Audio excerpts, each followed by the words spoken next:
Na mbali na hayo ya mafuriko ni kwamba Mahakama Kuu imetupilia mbali ombi la kutaka mfumo mpya wa faini za hapo kwa hapo kutoka kwa Halmashauri ya Usalama Barabarani NTSA kupigwa marufuku. Dereva Kennedy Maingi Mutwiri aliwasilisha kesi mahakamani akisema mfumo huo unaipa NTSA nguvu za kuwanyanyasa madereva barabarani. Hata hivyo, mkurugenzi wa NTSA Nashon Kundiwa ametetea mfumo huo akisema utasaidia kurejesha nidhamu barabarani kama anavyoeleza mwanahabari wetu Melita Oletenges. Mfumo mpya wa kuwatoza faini madereva wanaopitisha kasi barabarani uliozinduliwa na NTSA Jumatatu umezua tetesi miongoni mwa madereva ambao wanadai kuwa faini zinazotozwa ni za juu na mfumo huo utawakandamiza. Dereva mmoja Kennedy Maingi Mutwiri aliwasilisha kesi mahakamani kutaka mfumo huo usitishwe kwa misingi kwamba ni kinyume na haki za kikatiba. Ombi lake hata hivyo limetupiliwa mbali.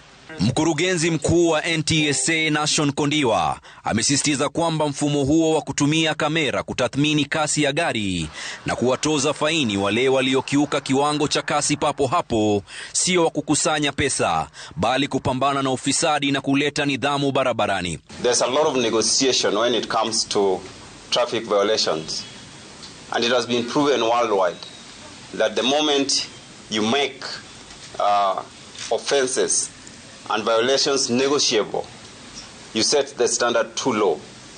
Bringing certainty and deterrence to that process actually makes people behave.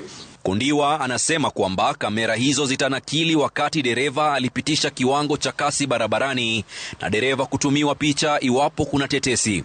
So we charge the vehicle owner. The vehicle owner will produce the driver, because we believe no one can drive your vehicle without your consent. Definitely you must have given out the vehicle. So that is the concept. Baadhi ya madereva wamelalamika kwamba katika baadhi ya barabara hakuna mabango ya kuonyesha bayana kiwango cha kasi na iwapo kamera hizo zitawekwa pasipo mabango hayo. All the cameras that we are putting, we are making sure that it is accompanied by the right speed signs that is showing very clearly that this section of the road you are supposed to have this kind of speed. Of course, the speed zones depends on the design of the road and also on the land use around there. Kundiwa amesisitiza kuwa kwa sasa Wakenya watatakiwa kulipa kupitia benki ya KCB hadi wakati ambapo mfumo huo utaeleweka zaidi na Wakenya na mifumo ingine ya kulipa faini kujumuishwa. Melita Oletenges, Runinga ya Citizen.